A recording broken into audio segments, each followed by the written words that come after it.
नमस्कार। आप देख रहे हैं बच पॉइंट बिहार, जहां मिलती है आपको सबसे तेज और सही खबरें। जुड़े रहिए हमारे साथ और कमेंट में जरूर बताइए कि आप कहां से देख रहे हैं। चलिए शुरू करते हैं आज की बड़ी खबरें। स्टूडेंट क्रेडिट कार्ड अब पूरी तरह ब्याज मुक्त। बिहार सरकार ने बड़ा फैसला लिया है। अब जो भी छात्र छात्राएं स्टूडेंट क्रेडिट कार्ड योजना के तहत शिक्षा लोन लेंगे, उन्हें कोई ब्याज नहीं देना होगा। पहले इसमें आंशिक ब्याज छूट थी, लेकिन अब पूरा ब्याज सरकार चुकाएगी। इसका सीधा फायदा गरीब और मध्यम वर्गीय छात्रों को मिलेगा। किन्नर कल्याण बोर्ड का सरकार को नोटिस। बिहार राज्य किन्नर कल्याण बोर्ड ने सरकार को कानूनी नोटिस भेजा है। उनका आरोप है कि ट्रांसजेंडर समुदाय की योजनाओं में भेदभाव हो रहा है और वादे पूरे नहीं किए जा रहे।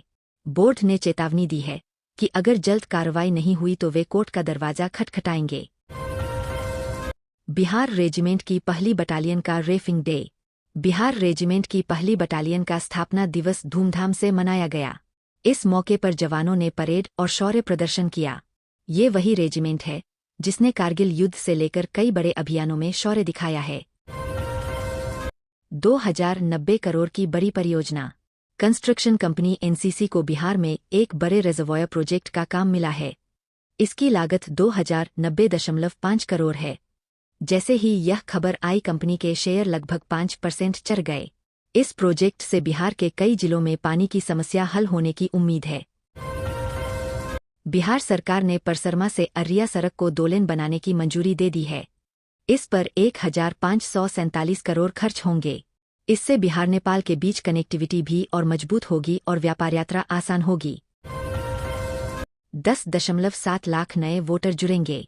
इस बार के विधानसभा चुनाव 2025 में बिहार में 10,70,000 से ज्यादा नए वोटर पहली बार वोट डालेंगे। इनमें बड़ी संख्या युवाओं की है। चुनाव आयोग ने नई मतदाता सूची में इनका नाम जोड़ा है। पटना गेस्ट हाउस से हथियारों का जखीरा बरामद। पटना पुलिस ने शहर के एक गेस्ट हाउस में छापेमारी की और वहां से भारी मात्रा में हथियार बरामद किए। मौके से एक व्यक्ति को गिरफ्तार भी किया गया है। पुलिस जांच कर रही है कि इन हथियारों का इस्तेमाल कहां होना था। पीएम मोदी ने 4 नई ट्रेनें दिखाई हरी झंडी। प्रधानमंत्री नरेंद्र मोदी ने बिहार के रेल नेटवर्क को मजबूत करने के लिए 4 नई ट्रेनों को हरी झंडी दिखाई है। इनमें वंदे भारत और अमृत भारत एक्सप्रेस भी शामिल है। इन ट्रेनों से बिहार की कनेक्टिविटी दिल्ली, कोलकाता और अन्य बड़े शहरों से और बेहतर होगी। बिहार पुलिस का टेक्नोलॉजी अपग्रेड। बिहार पुलिस अब आधुनिक तकनीक से लैस होगी। इसके लिए 66 करोड़ की योजना बनाई गई है। इसमें सीसीटीवी, नई गाड़ियां, डिजिटल सिस्टम और ट्रैकिंग तकनीक शामिल होंगे। पुलिस के कामकाज में इससे बड़ी सुधार की उम्मीद है। बिहार कला पुरस्कार 2025। इस साल 52 कलाकारों को बिहार कला पुरस्कार से सम्मानित किया जाएगा। 24 सितंबर को पटना में कार्यक्रम होगा। इन कलाकारों को संगीत, नृत्य, पेंटिंग और रंगमंच जैसे क्षेत्रों में योगदान के लिए चुना गया है। त्योहारी सीजन के लिए 150+ स्पेशल ट्रेनें। रेलवे ने दुर्गा पूजा, दिवाली और छठ पूजा पर बिहार समेत कई राज्यों में 150 से ज्यादा स्पेशल ट्रेनों की घोषणा की है। बिहार से दिल्ली, मुंबई, पंजाब और गुजरात जाने वाले यात्रियों को इनसे बड़ी राहत मिलेगी। कांग्रेस ने चुनाव समिति बनाई। कांग्रेस पार्टी ने बिहार विधानसभा चुनाव की तैयारी शुरू कर दी है। इसके लिए 39 सदस्यीय चुनाव समिति बनाई गई है। इसमें राज्य के बड़े नेताओं को शामिल किया गया है, जो उम्मीदवार चयन और रणनीति तय करेंगे। 7 डीएसपी का ट्रांसफर। बिहार सरकार ने 7 डीएसपी अधिकारियों का तबादला किया है। इनमें पटना, गया, भागलपुर और अन्य जिलों के अफसर शामिल है। चुनाव को देखते हुए ये फेरबदल किया गया है। बिक्रमगंज में रिश्वत कांड। सासाराम बिक्रमगंज अनुमंडल में निगरानी विभाग ने एक आदेशपाल को रंगे हाथों पकड़ा है। वह पैरवी के लिए 1,16,000 रिश्वत ले रहा था। यह कार्रवाई ऑफिस के अंदर ही हुई। भोजपुर में यूरिया संकट। भोजपुर जिले में यूरिया की भारी कमी हो गई है और ब्लैक मार्केट में दाम बढ़ गए हैं। किसान परेशान होकर प्रशासन से मदद मांग रहे हैं। कई जगह प्रदर्शन भी हुआ। पटना में पुलिस भर्ती पर हंगामा।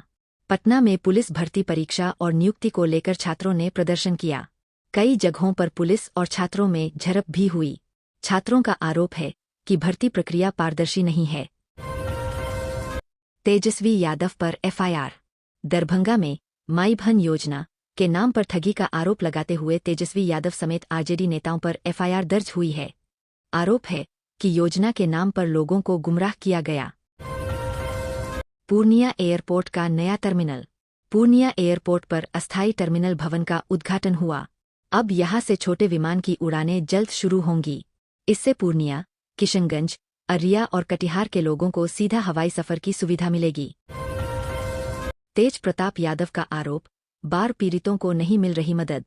तेज प्रताप यादव ने प्रधानमंत्री नरेंद्र मोदी पर आरोप लगाया है कि बाढ़ प्रभावित इलाकों को पर्याप्त मदद नहीं मिल रही है, जबकि बड़े उद्घाटन हो रहे हैं, जैसे कि हवाई अड्डा। उनका कहना है कि ये राजनीतिक दिखावा है। ललन सिंह का बयान, मोदी और नीतीश पर विकास प्रतिबद्धता। केंद्रीय मंत्री राजीव रंजन ललन सिंह ने कहा है कि प्रधानमंत्री मोदी और मुख्यमंत्री नीतीश कुमार बिहार के विकास के लिए पूर्णतः प्रतिबद्ध है। उन्होंने सीमांचल क्षेत्र में विशेष रूप से किए गए कार्यों की सराहना की है।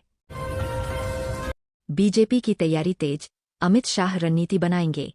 विधानसभा चुनाव 2025 से पहले बीजेपी की तैयारियां ज्यादा सक्रिय हुई है। अमित शाह 18 सितंबर को बिहार का दौरा करेंगे, जहां पार्टी की रणनीति और ठोस योजना तैयार की जाएगी। पीएम मोदी ने राहुल गांधी की यात्रा पर निशाना साधा। पूर्णिया में एक सभा के दौरान पीएम मोदी ने कांग्रेस गठबंधन पर आरोप लगाया कि वे वोट बैंक के लिए अवैध घुसपैठियों को बढ़ावा दे रहे हैं। उन्होंने कहा कि उनकी सरकार सुरक्षा के मामलों में सख्ती दिखाएगी। मोकामा मुंगेर सड़क कॉरिडोर को 4 लेन का फैसला। केंद्र सरकार ने मोकामा मुंगेर रोड कॉरिडोर को 4 लेन बनाने की मंजूरी दी है। यह corridor Buxar Bhagalpur high speed corridor का हिस्सा है। लागत लगभग 4,447.38 करोड़ होगी। रेल सड़क परियोजनाओं को कैबिनेट की हरी झंडी। सीसीईए ने बिहार में कुछ बड़े रेल और सड़क कनेक्टिविटी प्रोजेक्ट्स को मंजूरी दी है। कुल मिलाकर 7,000 करोड़ से ज्यादा की है। इनमें भागलपुर दुमका रामपुरहट रेलवे लाइन की डबलिंग शामिल है।